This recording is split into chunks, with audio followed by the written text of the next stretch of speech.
Buenas tardes. Hoy vamos a dar la clase de pruebas complementarias, que son básicamente todas las pruebas que se pueden pedir tanto en atención primaria como en el resto de especialidades hospitalarias para dirigir un poquito todavía más el diagnóstico y conseguir un diagnóstico certero. Entonces, primero de todo hay que decir que, como el nombre indica, son pruebas complementarias, o sea, no son obligatorias. Lo importante en un diagnóstico es la anamnesis y la exploración física, que es lo que nos va a dar la mayoría de la información. Y luego, aparte, si nosotros ya tenemos un poquito dirigida la anamnesis y la exploración y sabemos más o menos por dónde va la cosa, vamos a ir a pedir una prueba complementaria u otra, ¿vale? Dependiendo de qué diagnóstico sospechemos. Entonces, vamos a primero empezar por la analítica. La analítica no solo es una analítica de sangre, la analítica se puede pedir de casi todas las secreciones del cuerpo, ¿vale? Entonces, tenemos la analítica de sangre, la analítica de orina, de líquido articular, de heces, de líquido pleural y de otros muchos líquidos que hay en el cuerpo. Entonces, las utilidades de una analítica: nosotros utilizamos una analítica tanto para el control de una patología ya diagnosticada como para una confirmación o exclusión de una patología que se sospecha, también para detección o cribado de casos en pacientes que no tengan ninguna patología pero que sospechemos que puedan tener, y en un pequeño porcentaje también se pueden solicitar por asuntos administrativos, legales o a petición del paciente.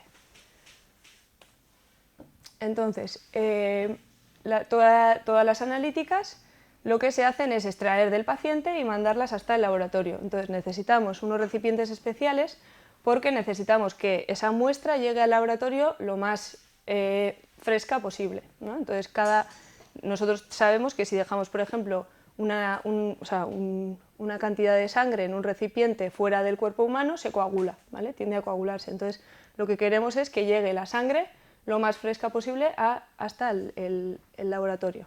Entonces aquí os he puesto unos tubos o unos recipientes de donde se mandan la sangre o otras muestras. Entonces las primeras que vemos aquí son los tubos que se utilizan para la sangre, que van a tener dentro unos anticoagulantes. Dependiendo de lo que queramos mirar en esa sangre, tendrán que tener un tipo de anticoagulante o otro tipo, ¿vale? Porque alguno de ellos podrían alterar algunos datos de la analítica. Entonces cada tubo es para algo específico, no es porque sí lo de los colorines ni porque, bueno, cuantos más, pues más colores, no. Cada uno tiene su función. Luego tenemos el bote con la tapa roja, que sería tanto para una muestra de orina, un sedimento de orina, una muestra de orina simple, o para un coprocultivo, por ejemplo, ¿no? Una muestra de heces para hacer un cultivo de las heces. Luego tenemos los otros dos tubos, que serían para la orina ambos dos. El primero sería para un sedimento normal y el segundo, si os fijáis, abajo del todo tiene como una pastillita blanca y esa sería para el urocultivo. Entonces, y el último bote de todos, que no se aprecia la proporción, pero es un bote pues bastante grande, de unos 25 centímetros de alto o más, que se utiliza para coger la muestra de 24 horas de orina, ¿vale? Lo suelen utilizar los nefrólogos. Entonces, muchas veces, si nosotros hacemos una muestra o un análisis de una orina de la mañana, que es lo que normalmente se suele hacer, se le pide al paciente que la primera orina de la mañana la recoja y la traiga, perdemos mucha información, porque una cosa es lo que hagas en un momento dado a la mañana y otra cosa es durante todo el día lo que vaya a hacer el paciente. Entonces, cuando un nefrólogo quiere ver específicamente la función renal y si el riñón está funcionando bien o no, lo que va a pedir es una orina de 24 horas, ¿vale? Y entonces el paciente pues va a acumular ahí toda la orina del día. Entonces aquí os he puesto una tabla para ver un poquito lo que llevan los anticoagulantes que llevan los tubos de la analítica de sangre, ¿vale? Entonces ahí vemos en la derecha los colores. Entonces el lila, por ejemplo, lleva un anticoagulante que se llama heptasódico o potásico. Entonces, bueno, pues tiene unas características que hacen que sea el mejor para coger o para valorar el hemograma o los parásitos hemáticos, ¿vale? Luego tenemos el verde, que sería para perfiles bioquímicos, y este tiene una heparina sódica y tal y cual. Luego tenemos el azul, que la utilizaríamos para la coagulación, que lo que tiene que hacer es tener un anticoagulante para que estos factores de coagulación y esto no se alteren, que es el citrato sódico. Tenemos el gris, que sería simplemente para la detección de la glucosa, que es una cosa que no solemos utilizar, porque normalmente una vez vamos a pedir la glucosa ya pedimos una bioquímica entera, entonces ya la glucosa iría dentro del verde, ¿vale? Pero bueno, si quisiéramos en un paciente diabético pues específicamente solo pedir la glucosa, pues la pediríamos en la gris. Y luego está el rojo, que es sin anticoagulante, no lleva nada y es para una bioquímica o inmunología, ¿vale? La inmunología sabemos que son, o sea, las inmunoglobulinas sabemos que son partículas que están en el suero, entonces el suero es la parte de la sangre que no tiene, o sea, no se coagula, ¿vale? Entonces pues podemos llevarlo sin anticoagulante. Entonces, en la analítica de sangre, o sea, vamos a dividir un poquito la analítica de sangre en 4 partes, ¿vale? Primero vamos a ver la bioquímica, luego el hemograma, luego la coagulación y por último la gasometría. Entonces, en la bioquímica os he dividido los parámetros más importantes que se suelen pedir o los que más habitualmente se piden según su función, ¿vale? Entonces, primero tenemos los iones, que serían el sodio, potasio, calcio, magnesio, cloro, fósforo y otros más que se pueden pedir, pero esos serían los más típicos. Tenemos los valores que nos dan la función renal, ¿vale? Una pista sobre cómo funcionan esos riñones, que serían la creatinina y la urea, que si estuvieran alterados siempre tendríamos que ir a mirar al riñón. Luego tenemos los que nos orientan sobre funciones digestivas, que son la bilirrubina, el colesterol, los triglicéridos, las transaminasas, la lipasa, la creatinquinasa, la vitamina A, etc. y la GGT, que también es una transaminasa. Y luego tenemos otras que, bueno, pues tenemos las proteínas totales, por ejemplo, que sería para valorar, por ejemplo, la nutrición de un paciente, si está bien nutrido o no, si tiene proteínas suficientes o no. Esto se suele mirar, por ejemplo, en personas con un cáncer, que suelen perder bastante masa corporal, y entonces para ver que no les falte proteína. Luego tenemos el láctido deshidrogenasa, la glucosa, como hemos dicho antes, la fosfatasa ácida prostática, el etanol, por ejemplo, en pacientes que vengan intoxicados, o sea, el alcohol, y el CO2. El CO2 es un gas que luego veremos en la gasometría venosa y arterial para qué se suele utilizar, ¿vale? Entonces, esto es la batería de cosas que se pueden pedir en una bioquímica, que son muchas, y que si vosotros miráis vuestra analítica normal, anual o de la empresa o lo que sea, veréis que no hay ni la mitad de lo que aparece ahí, ¿vale? ¿Por qué? Porque en atención primaria y en prevención laboral, por ejemplo, lo que queremos hacer con una analítica es prevención primaria. No vamos a buscar una enfermedad en concreto, no vamos a pedir algo muy concreto, vamos a buscar algo general para saber que ese paciente más o menos tiene una función renal normal, tiene el hígado normal, tiene pues el colesterol y otras cosas que le pueden hacer en un futuro próximo tener un evento, por ejemplo, un infarto o un ictus o algo así, que los tiene bien controlados, los factores de riesgo cardiovascular, que un paciente no tenga una diabetes que no se haya dado cuenta. O sea, lo que buscamos un poquito es adelantarnos a un diagnóstico futuro, pero no estamos buscando cosas específicas. Para una persona es muy típico decir: joder, yo ahora me estás diciendo que tengo un cáncer y hace un mes me hice una analítica y estaba perfecta. Sí, pues porque una cosa no quita la otra. Nosotros en analítica miramos cosas muy básicas, a no ser que pidamos una analítica específica para algo, que exploremos al paciente, que veamos por qué tiene algo y digamos: ostras, voy a buscar eso que estoy buscando. Si no, de normal, en una analítica normal, no solemos pedir cosas específicas, pedimos cosas generales, ¿vale? Entonces, luego tenemos la parte del hemograma, que estos serían ya las células que están dentro de la sangre, ¿vale? Entonces aquí tenemos los hematíes o los glóbulos rojos con sus componentes y sus características que vemos ahí en la tabla. Vemos el hematíe, la hemoglobina que tiene el hematíe, el hematocrito, que en su día ya explicamos que era la proporción de glóbulos rojos que tenemos en sangre, el volumen corpuscular, que es el tamaño, la hemoglobina corpuscular media, que es la proporción de hemoglobina, etc. Estos parámetros los explicamos en su día en la clase de hematología. Si queréis ir allí podéis revisarlos, están ahí. Hicimos con una analítica de verdad, evaluamos cada uno de los parámetros. Entonces luego tenemos los leucocitos y la fórmula leucocitaria, que también ya lo vimos en hematología, que los leucocitos eran en general todo el conjunto de las defensas o de las células de la defensa, y dentro de ellos tenemos la fórmula, que serían los distintos tipos de leucocitos que tenemos, que son los que aparecen ahí listados, que son los neutrófilos, los eosinófilos, los basófilos, los linfocitos y los monocitos, ¿vale? Y por último, en el hemograma lo que vamos a mirar también son las plaquetas, que estas serían aparte, ¿vale? Serían parte de la coagulación, que digamos, pero se ven en el hemograma. Y por último tenemos la coagulación. Entonces, en la coagulación lo que vamos a valorar es si hay una alteración o en la vía extrínseca o en la vía intrínseca o en la vía común, ¿vale? Entonces, ahí os he puesto un dibujo de cómo es la coagulación, la vía extrínseca y la vía extrínseca, ¿vale? En su día creo que también dijimos algo sobre ello.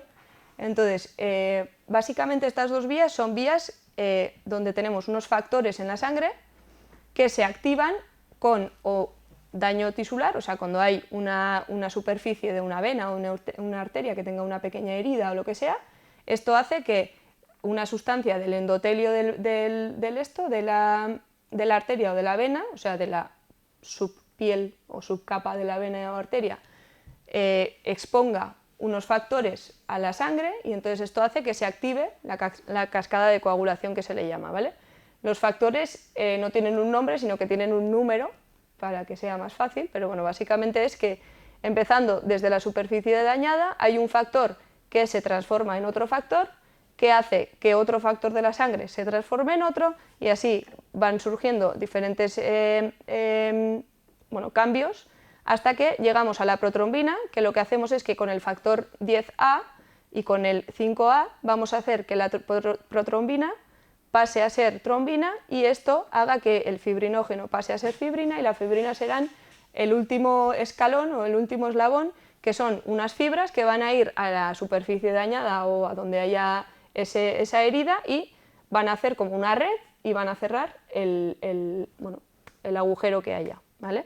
Entonces puede activarse por la vía extrínseca o por la vía intrínseca y un paciente puede tener un fallo o en la vía intrínseca o en la vía extrínseca o en la vía común, que es la que está abajo, ¿vale? Que será más tarde ya de la trombina. Entonces, teniendo un fallo en uno, un fallo en el otro o un fallo en la vía común no tiene nada que ver, porque si tienes un fallo en la vía intrínseca siempre te queda la vía extrínseca. Si tienes la vía extrínseca dañada, tienes la intrínseca, pero si tienes el fallo en la vía común, ya no tienes coagulación, ¿vale? Entonces, cada cosa, cada número o cada tiempo que vamos a calcular cuando veamos en la analítica los datos de la coagulación, que ahora os voy a poner una tabla, vamos a ver dónde está el fallo, ¿vale? Para saber qué tipo de enfermedad tiene. Entonces, también se utiliza la coagulación para el control de los fármacos que son antagonistas, o sea, antídotos básicamente, o contrarios de la vitamina K. ¿Vale? La vitamina K es la vitamina de la coagulación, aquí no aparece en esa imagen, pero es muy importante para la coagulación. Entonces, hay unos anticoagulantes que solemos utilizar en algunas enfermedades, por ejemplo, en una fibrilación auricular, en una arritmia, ¿vale? Hay un tipo de arritmia que lo que hace es que es propensa a provocar ictus, ¿vale? A provocar trombos. Entonces, lo que nosotros queremos hacer es descoagular o anticoagular toda la sangre para que ese paciente no haga ictus. Va a seguir teniendo esa arritmia, pero gracias al sintrón no va a hacer ictus, ¿vale? Entonces esa arritmia no tiene ninguna otra consecuencia que no sean un ictus. Entonces el paciente puede vivir con esa arritmia y conseguimos que no tenga los efectos secundarios, ¿vale? Entonces tenemos el INR, que es un índice que calculamos para saber si el paciente está o no anticoagulado, ¿vale? ¿Por qué? Porque hemos dicho que la vitamina K es el antídoto del sintrón y nosotros la vitamina K lo cogemos en muchos alimentos, entonces obviamente no podemos decirle al paciente no vas a comer nunca más vitamina K, porque le estaríamos quitando el 90% de la comida habitual. Entonces lo que hacemos es, el paciente puede seguir su dieta habitual, pero nosotros cada X tiempo le vamos a medir el INR para ajustar la dosis de sintrón que necesita ese paciente para seguir estando anticoagulado, ¿vale? Entonces, esto lo he cogido de la presentación de hemato. Aquí os explicaba un poquito la hemostasia primaria y la secundaria, ¿vale? Que vamos a necesitar para luego ver la tabla de los valores de la anticoagulación. Entonces, decíamos que teníamos una hemostasia primaria y una hemostasia secundaria. En la hemostasia primaria, que básicamente es la coagulación, tenemos dos fases. Primero es la vascular, ¿vale? Tenemos una herida en un vaso y lo que hace ese vaso es comprimirse, ¿vale? Hacer una vasoconstricción para intentar que la sangre o sea, no perder más sangre de lo que tendríamos que perder, ¿vale? Entonces, después de la vasoconstricción vienen las plaquetas que están en sangre.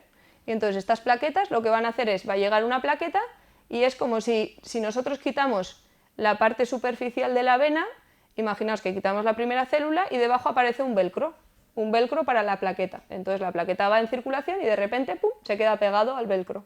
Y ese velcro hace que la plaqueta se active, ¿vale? Dice, oh, aquí se puede pegar, bueno, esto a las demás plaquetas también les va a gustar, pues les voy a avisar, ¿vale? Entonces se activan y lo que consiguen es que el resto de las plaquetas de la sangre se acerquen a ese sitio, ¿vale? Y eso se llama agregación. Se agregan todas las plaquetas y entonces ya empezamos a formar un coágulo.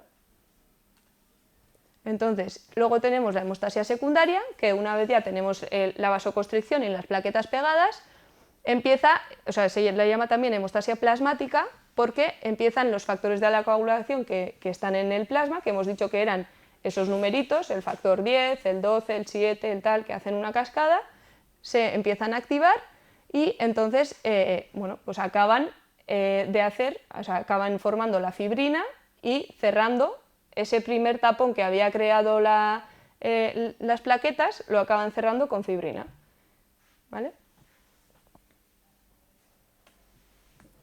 Entonces, aquí vemos los valores de la coagulación. Entonces, os he explicado lo de la hemostasia primaria y la secundaria porque vamos a mirar diferentes tiempos, ¿vale? Vamos a mirar en la prueba de coagulación, lo que se hace es básicamente jugar un poco con la sangre. Y entonces vamos a mirar a ver cuánto tiempo tarda esa sangre desde estar líquido a estar coagulado, ¿vale? Entonces, ¿eso qué se llama? Pues tiempo de coagulación, ¿vale? Entonces lo que vamos a mirar es cuánto tarda en coagularse. Si vemos que tarda demasiado, es que la coagulación no está bien. Si tarda en un tiempo, relativamente, el baremo que le hemos puesto como normal, pues estará bien, ¿vale? Entonces, primero vamos a mirar en la hemostasia primaria la fragilidad capilar, que quiere decir que los valores normales son menos de 6 petequias, ¿vale? Las petequias son unos puntitos, unos sangrados que aparecen en la piel, muy superficial, y quiere decir que no hay una buena coagulación, ¿vale? Entonces, cuando hay un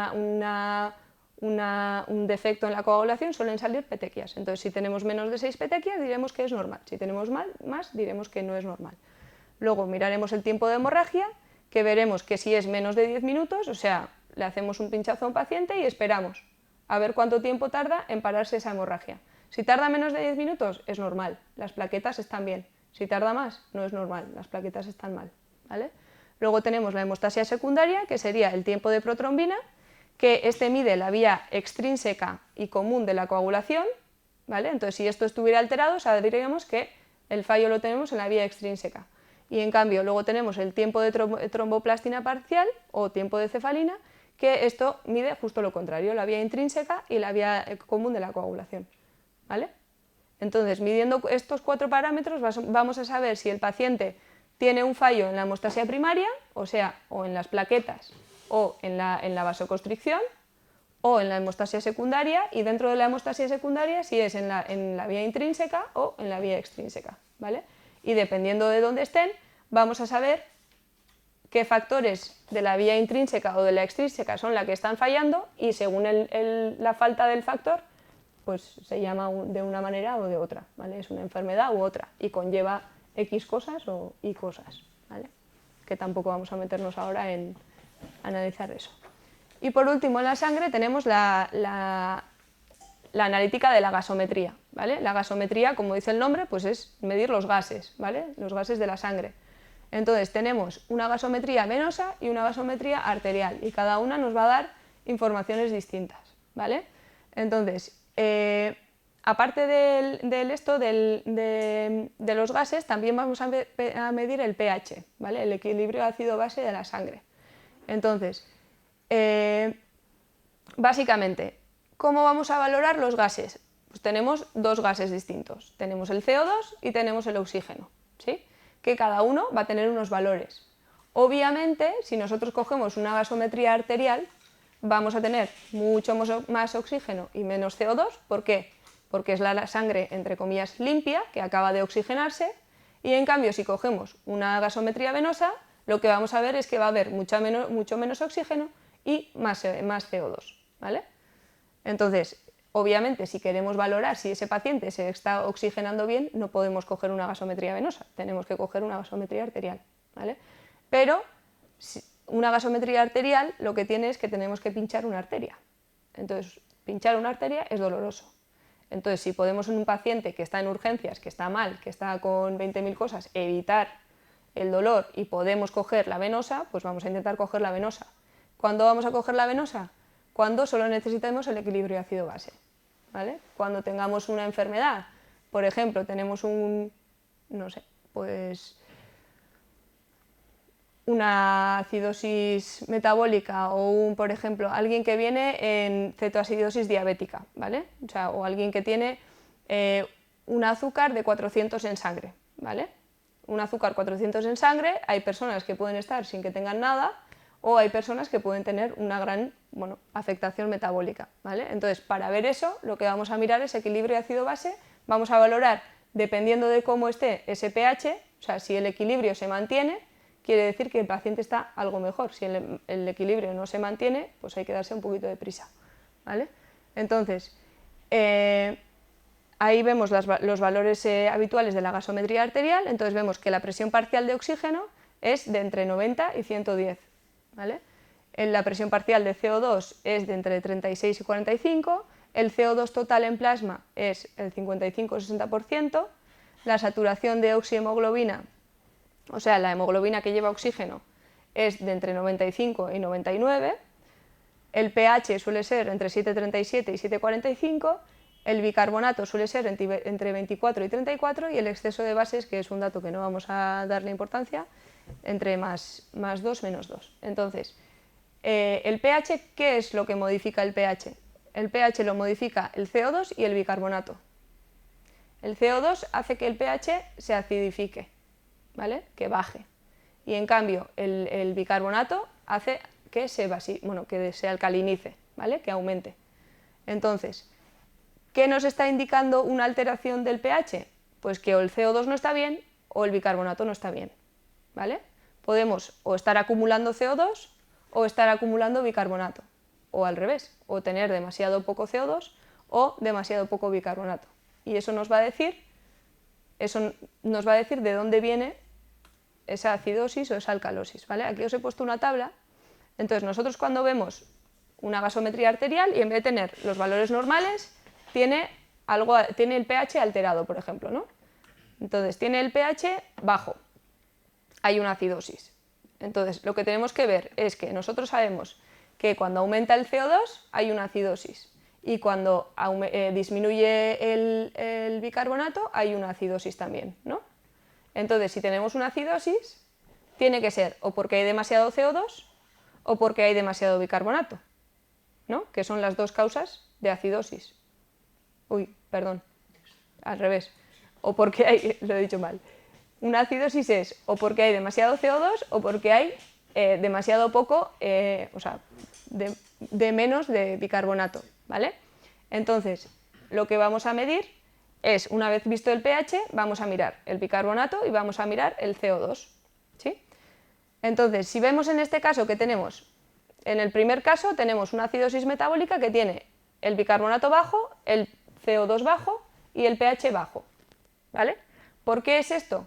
Porque el cuerpo intenta compensar, siempre, ¿vale? Nosotros tenemos algo que hace que el pH baje y entonces nuestro cuerpo dice, está bajando el pH, necesitamos subirlo.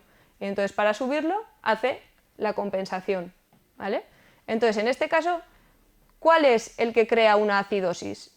¿El tener baja el bicarbonato o el tener bajo el CO2? El tener bajo el bicarbonato, ¿no? Porque si bajáramos el CO2 no tendríamos una acidosis, tendríamos una alcalosis, ¿vale? Entonces, en este caso sabemos que la acidosis es metabólica, que la culpa la tiene el bicarbonato, que en un principio ha bajado el bicarbonato y porque ha bajado el bicarbonato nuestro cuerpo ha dicho, pues voy a bajar el CO2 y así a ver si llego a equilibrar ese pH, ¿vale? Entonces lo que hace el cuerpo es, por ejemplo, pues si vamos a bajar el CO2, hiperventila, ¿vale? El paciente empieza a respirar muy rápido, muy rápido, muy rápido para aumentar el oxígeno y disminuir el CO2. Y así compensar el pH. ¿Sí? Vale. Luego, en cambio, tenemos la acidosis respiratoria. En este caso, el fallo está en el pulmón. ¿Vale? El bicarbonato lo regula el riñón y el CO2 lo regula el pulmón. ¿Vale? Entonces, en este caso, la acidosis respiratoria quiere decir que hay un fallo en el pulmón. ¿Vale? Y entonces, ¿qué pasa cuando tú no utilizas bien el pulmón? Pues que disminuye el oxígeno y aumenta el CO2. ¿Sí? Aumenta el CO2, por eso baja el pH, y entonces lo que nuestro cuerpo dice, baja el pH, tengo que regularlo. Entonces lo que hace el riñón es, vale, pues si yo de normal echo 5 gramos de bicarbonato todos los días por la orina, pues hoy no voy a echar ninguno, me lo voy a guardar todo. ¿Vale? Y entonces guarda e intenta compensar. Cuando nosotros en un paciente vemos una gasometría y vemos cualquier alteración, incluso hay pacientes que tienen el PO2 elevado, el esto elevado, o sea, los dos elevados, pero un pH normal. ¿Por qué? Porque esa situación es crónica. Cuando un paciente tiene una enfermedad de pulmón crónica y su CO2 va a ser más alto de lo normal siempre, al final llega un momento en el que al riñón no le queda otra que todo el rato estar ahorrando bicarbonato para que ese paciente no tenga un pH alterado, ¿vale? Para que el pH esté bien. Y llegará un momento en el que el riñón no eche ningún bicarbonato y entonces tengamos el pH normal, pero el CO2 y el bicarbonato elevados. Y entonces ese paciente ya está compensado y puede seguir viviendo en su anoxia. ¿Sí? Vale. Pues esto es para lo que nos sirve la gasometría arterial, ¿vale? Para ver el equilibrio ácido-base y para ver el oxígeno, la oxigenación en sangre. Como veis, en este caso, da igual que sea, aquí he puesto gasometría arterial, pero en este caso da igual que sea arterial o venosa, porque aquí no estamos mirando el oxígeno en ningún momento, ¿vale? Para el pH solo estamos mirando el bicarbonato y el CO2, el oxígeno nos da igual. Vale, entonces una vez visto un poco la analítica por encima, bueno, la analítica de sangre, vamos a ver la analítica de orina, ¿vale? En la analítica de orina lo mismo, la mayoría de las veces que se pide una analítica de orina en persona joven, no es para ver función renal ni es para ver nada, es más bien para ver si hay una infección o no hay una infección, ¿vale? Pero aparte de la infección podemos ver un montón de cosas en la analítica de orina. Podemos ver algunas hormonas, podemos, por ejemplo, hacer un test de embarazo en una orina y no nos parece nada raro, pero eso es porque hay una hormona que estamos expulsando por la orina y ese test es capaz de detectarlo, ¿vale? Te podemos ver también el sodio, el potasio, la glucosa, la fructosa, la creatinina, todo eso nos va a servir en el caso de los nefrólogos para ver si el riñón está haciendo bien su trabajo, ¿vale? Lo que vamos a ver es, ¿tenemos el potasio suficiente en sangre? Sí, no. ¿Tenemos el potasio suficiente o normal en orina? Sí, no. ¿Qué está pasando? ¿La orina está expulsando más de lo que debe? O sea, ¿se le está escapando? O sea, el riñón se le está escapando o no se le está escapando, es que tiene mucho en sangre y entonces tiene que excretar más. Al final vamos a ver un poco el equilibrio de, bueno, lo que hace el riñón, vamos. Entonces, también podemos ver la glucosa. En un inicio la diabetes se diagnosticaba cuando el médico se bebía la orina del paciente, porque sabía dulce, ¿vale? La orina dulce es que el paciente es diabético, cuando hay mucha glucosa en orina es que el paciente le sobra glucosa en sangre y lo que hace es echarlo en la orina, ¿vale? Entonces, eso, para ver un poquito. Entonces podemos ver lo que he dicho, tanto infecciones de tracto urinario, como enfermedades renales, como enfermedades endocrinas, como el test de embarazo, enfermedades hepáticas, diabetes, etc. ¿Vale? También podemos ver bilirrubina en sangre, por ejemplo, cuando no somos capaces de expulsarlo todo por las heces, pues se puede expulsar por la orina también. Y si hay un aumento, pues quiere decir que hay un stop o algo que evita que esa bilirrubina vaya desde el hígado hasta la vesícula y de la vesícula al intestino y entonces se acumula en sangre y al final lo echamos en orina, ¿vale? Y luego, por último, os quería hablar un poco del cultivo, porque creo que se habla mucho, pero no sé si se sabe o no se sabe lo que es el cultivo o lo que no es el cultivo. Entonces, un paciente viene y te dice, creo que tengo una infección de orina, y tienes dos opciones. Tú le dices, vale, pues te voy a dar un antibiótico, o le haces un test rápido de orina, por ejemplo, una tira de orina, que te dice que sí, que tiene leucocitos en orina, y eso quiere decir que tiene una infección, y tú decides que le vas a dar un antibiótico que es el que se da más típicamente. O puedes hacer otra cosa, que es, vale, pues me vas a traer una muestra de orina y vamos a hacer un cultivo, ¿vale? Entonces, tú mandas esa orina al laboratorio y ¿qué hacen en el laboratorio? Pues cogen una placa de Petri, que es ese recipiente de plástico así redondo, que tiene un medio de cultivo, ¿vale? El medio de cultivo es eso rosa que se ve, que al final no es más que, pues si vamos a plantar un cactus, le vamos a poner una tierra para cactus, si vamos a plantar un, no sé, cualquier otra flor, pues le pondremos una tierra especial para esa flor, ¿vale? Y un abono especial para esa flor. Pues aquí hacemos lo mismo. Ponemos que vamos a cultivar una orina, pues vamos a poner algo que les guste mucho a los patógenos que están en la orina, ¿vale?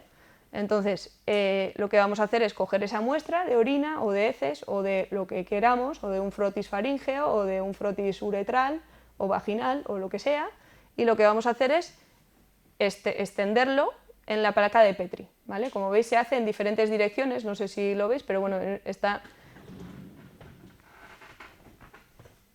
hacemos un poco, primero así, luego así y luego así, ¿vale? Siempre se hace así. Entonces vamos de la máxima concentración a menos y a menos. Entonces, lo que vamos a hacer es ponerlos a temperatura que necesite ese patógeno para crecer y vamos a esperar a que crezcan. Entonces, cuando tenemos ya el crecimiento tanto bacteriano o de hongos o de lo que queramos, lo que vamos a mirarlo es con un microscopio y vamos a ver qué es lo que estamos viendo, ¿vale? Y vamos a decir, pues mira, esta infección de orina es por la bacteria Escherichia coli, ¿vale? Pues esta es por la Escherichia coli. Otra puede ser por una Klebsiella, otra puede ser, pero eso lo vamos a ver haciendo un cultivo y mirándolo en el microscopio. Si yo en el momento que me viene un paciente y me dice tengo una infección de orina, yo le doy el antibiótico, no sé qué tiene. La probabilidad es que tenga una Escherichia coli porque es la probabilidad más alta, pero no lo sé. Y yo le doy un antibiótico que vale no solo para el E. coli, sino también para la Klebsiella y también para lo otro, ¿sí? Un espectro un poco más amplio. Entonces, una vez tenemos ya identificado el bicho, el patógeno, lo que queremos saber es qué tratamiento le podemos dar, porque para eso se hace un urocultivo, para que el tratamiento vaya dirigido expresamente a ese patógeno, si no, no lo haríamos, ¿vale? Entonces, lo que vamos a hacer es, exactamente cuando hemos puesto el cultivo, o sea, cuando lo hemos frotado en el medio de cultivo, en la placa de Petri, vamos a poner encima unas pastillitas de antibióticos, por ejemplo, o antifúngicos, según lo que tengamos, ¿vale? Entonces, vamos a hacer lo mismo, lo vamos a dejar guardado a temperatura que necesite para crearse el patógeno, pero con unas pastillitas que uno va a ser la amoxicilina, la otra va a ser la amoxicilina clavulánico, el otro la fosfomicina, el otro lo que sea, los antibióticos que queramos, ¿vale? Y entonces lo que nos va a salir es que va a haber antibióticos que no influyan o sea, que no hagan nada para la bacteria del hongo y el hongo va a pasar de él y va a crecer igualmente alrededor suyo, pero va a haber antibióticos que no van a dejar crecer esa bacteria alrededor. Eso quiere decir que esa bacteria es sensible a ese antibiótico, que con ese antibiótico matamos a esa bacteria, ¿sí? Entonces, lo que nosotros luego desde el laboratorio nos dan a nosotros, a los médicos, es una lista donde tenemos todos los antibióticos que han probado. Obviamente se prueban por familias, ¿vale? Pues las penicilinas, las cefalosporinas, las no sé qué, no se prueban uno a uno, sino que se prueban por familias. Entonces, nos mandan una lista donde nos ponen amicacina, sensible, cefazolina, resistente, cefepima, resistente, y así con todos ellos, con todos los que hayan probado, ¿vale? Entonces, a nosotros nos llega el paciente a los 3 días y tenemos el resultado del antibiograma, que se llama este, ¿vale? Esto es el cultivo es lo otro y esto es el antibiograma. Y entonces le decimos, pues mira, pues te voy a poner la amicacina, porque ya sé que es sensible. Y además antes te puse, no sé, la cefepima y me he dado cuenta de que es resistente y no te va a hacer nada. Aunque te lo haya puesto, no te va a hacer nada porque para este bicho en concreto no sirve, y entonces le cambiamos al antibiótico, ¿vale?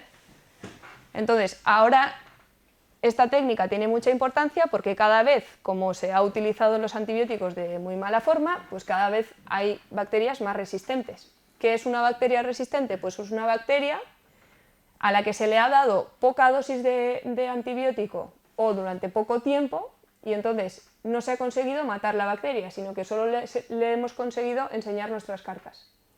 Le hemos puesto nuestras cartas encima de la mesa y le hemos dicho, mira, con esto es con lo que intentamos matarte, pero no te vamos a matar. Claro, ¿qué pasa? Que la próxima vez que vayamos con eso, la bacteria ya no cae, ¿vale? Porque ya ha hecho defensas contra ese antibiótico que le hemos dado la primera vez. Y entonces la segunda vez ya no vale esa, pero además no vale ninguna de la familia de esas, porque toda la familia actúa de la misma forma. Entonces tenemos que cambiar de familia. ¿Qué pasa? Que si la segunda vez con otra familia hacemos lo mismo y damos mal el tratamiento o tomamos mal el tratamiento, pues tenemos una bacteria que es resistente ya a 2 familias. Y ahora tenemos el problema de que hay bacterias multiresistentes que vamos a llegar a un momento donde no haya antibióticos para tratar ninguna. Entonces, ahora mismo, pues, aquí en los hospitales se suelen aislar a los pacientes que se les diagnostica de una bacteria multiresistente. Porque si tú estás en una habitación con alguien que tiene una bacteria multiresistente y te contagias, pues el tratamiento es muy limitado y puedes causarle mucho daño, ¿vale? Entonces, por eso la importancia de que los antibióticos se utilicen bien, por eso el hecho de que ahora ya sin receta no den antibióticos, por eso el hecho de que los médicos muchas veces, aunque parezca tal, no demos antibióticos siempre. ¿Y no me vas a dar un antibiótico? No te voy a dar un antibiótico. ¿Y por qué? Pues porque no sirve de nada en este caso, pero la lucha diaria, ¿vale? Entonces, eso es lo que es el cultivo y el antibiograma para lo que vale y cómo funciona, ¿vale? Entonces, una vez vistas ya las analíticas, vamos a pasar a otras pruebas,